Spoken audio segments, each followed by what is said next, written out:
Ameen rounds உங்களை அன்போடு வரவேற்கிறது. Doctor MS. உதயமூர்த்தி அவர்கள் எழுதிய எண்ணங்கள் என்ற புத்தகத்தின் வாசிப்பு. எண்ணங்களின் சுமைதாங்கி. மனுஷன அலைக்கழிக்கும் மற்றொரு மனநோய் கவலை. மக்களில் பலர் எனக்கு தொழில் கவலை என்று வாழ்க்கையை நடத்துகின்றனர். கவலைக்கு முதல் காரணம் சும்மா இருப்பதுதான். வேலையில்லாமல் சும்மா இருக்கும்போது மனம் பலவற்றையும் எண்ணுறது. மனம் எதை பற்றியாவது கவலைப்பட தூங்குகிறது. கவலைப்படும் மனிதன் நாளடைவில் நோயாளியாகிறான். அவன் முகத்துல கவலை தன் கோடுகளை போட்டு விடுது. ஒரு காரியம் செய்யும் முன் ஏற்படும் பயம் கவலையாய் மாறுது. பல சமயம் காரியங்களை ஒத்தி போடுவதனால ஒத்தி போடப்பட்ட காரியம் பெரும் சுமைதாங்கி கவலை தருகிறது. சுமையாய் கவலை தருது. சுறுசுறுப்பாக இருப்பதன் மூலமும் கவலையிலிருந்து நம்மை காப்பாற்றிக் கொள்ளலாம். பரீட்சை எழுதுபவர்களுக்கு முடிவு என்ன ஆகுமோ என்று கவலை. கவலைப்படுவதால் முடிவு மாறுவதில்லை. ஆனாலும் பலருக்கு கவலைப்படுவது ஒரு பொழுதுபோக்காயிருக்குது.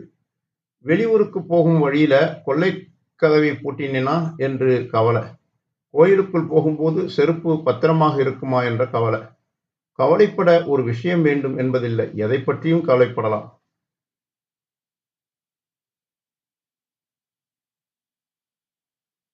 கவலைப்படும் ஒரு மனிதருடன் ஒரு நாள் நான் கழிக்க நேர்ந்தது. நாங்கள் இருவரும் ரயில் ஏறினோம்.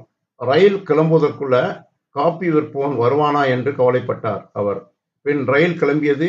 ஒவ்வொரு ஸ்டேஷனில் ரயில் நிற்கும் போதும் சரியான நேரத்தில் ஊருக்கு போவேனா என்று கவலைப்பட்டார்.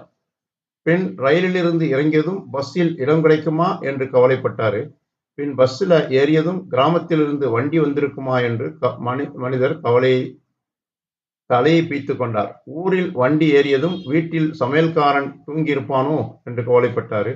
சாப்பிட்டானதும் மறுநாள் மழை பெய்யுமோ என கவலைப்பட்டாரு.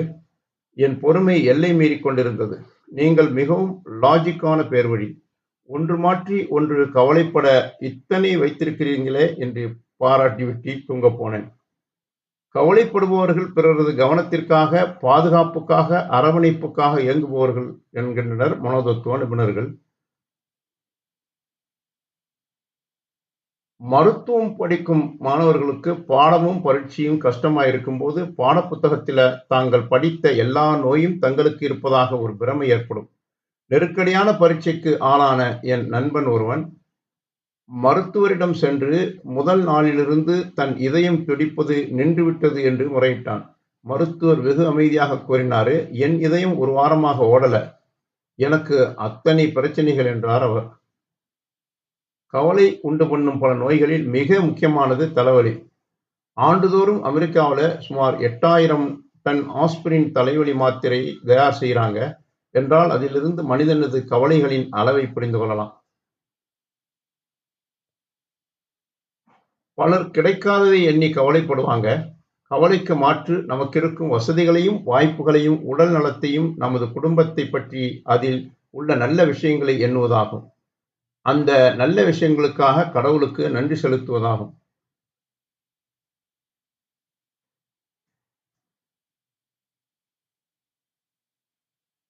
பலர் இருக்கும் நிலையில ஏற்பட்டுள்ள நன்மைகளை பற்றி நினைப்பதில்லை, எண்ணி மகிழ்வதில்லை.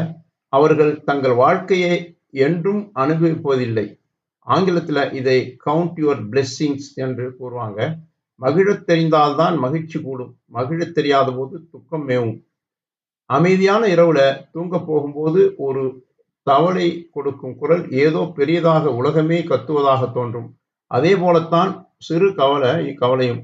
ஒரு சிறு கவலை மனித உள்ளத்தை நிறைக்க போதுமானது, மன நிம்மதியை அழிக்க போதுமானது.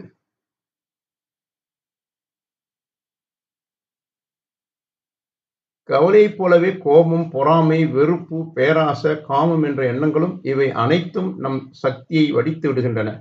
சில சமயம் கோபப்பட்ட பிறகு நம் உடல் ஒரு தளர்ந்த நிலையில, சக்தி வடிந்த நிலையில இருப்பதை உணரலாம். பின்னால் நாமே வருந்துவோம். நமது உணர்ச்சிகளுக்காக மன்னிப்பை கோருகிறோம். அளவுக்கு மாறாக அன்பு, கருணை, பெருந்தன்மை, நட்பு, காதல் என்கிற உணர்ச்சிகளை உள்ளே விட்டு பாருங்க. பொங்கும் நீருற்று போல நம் உணர்ச்சிகள் இனிமையாய் பொங்கி வருவதை உணர முடியும். உள்ளத்துல வன்மமும் பகைமையும் பொறாமையும் கொண்டவங்க என்னதான் முன்னேறினாலும் பின்னால ஒரு நாள் அவற்றின் பலன் அவர்கள் வாழ்வை பாதிப்பதை உணரக்கூடும். இதைத்தான் சிலப்பதிகாரம் சூழ்வினை தான் முந்துரும் என்கிறது. நமது செயல்கள் ஒரு நாள் முந்திக் கொள்ளும் என்று எண்ணலாமா? வினைகள் பயனை கொடுக்கின்றன. நல்வினை நல்ல பயனையும் தீய எண்ணங்கள் தீய பயனையும் உண்டு பண்ணுது. இது இவ்வளவு எளிதான உண்மையாயிருக்கும் போது பிறரை பற்றி பொறாமையும் பிறருக்கு கேடு பயக்கும் எண்ணங்களையும் சுமப்பது எவ்வளவு கெடுதல் என்பதை எண்ணி பாருங்க. அதனால்தான் எல்லா மதங்களும் அன்பே கடவுள் என்று போதிக்குது. பிறரது வளர்ச்சியில பொறாமை ஓர் இனத்தை கட்சியை கண்டு வெறுக்கும் உள்ளம் என்று நாம் பல விதங்களில் நம் மனத்தில் சுமையை ஏற்றிக்கொண்டிருக்கிறோம். நம்மில் பலர் தீய எண்ணங்களின் சுமை தாங்கியாக நம் மனசை ஆக்கி வைத்திருக்கிறோம். இதனால நாம் நிம்மதி குறைந்து வாழ்வில் நெருக்கடிகள் ஏற்படுது. தீய எண்ணங்களை அகற்றுங்கள். தீமை புரிவோரையும் மனத்தால் மன்னித்து விடுங்கள். வாழ்த்துக்கள். உங்கள் மனம் சுமை குறைந்து லேசாவதையும் நாளடைவில் சூழ்நிலையில் மாற்றங்கள் ஏற்படுவதையும் உணர்வீங்க. தெரியாமலா சொன்னார் பாரதி, பகைவனுக்கு கருள்வாய் நன்னெஞ்சே பகைவனுக்கு அருள்வாய் என்று. இரவில் படுக்க போகும் முன் வெறுப்பவர்களை பிடிக்காதவர்களை மன்னித்து விட்டு படுக்கச் செல்லுங்கள். மனம் அமைதியாக உறங்கும். மனசுல ஆக்க சக்திகள் உள்ளே புக இது வழி செய்யும்.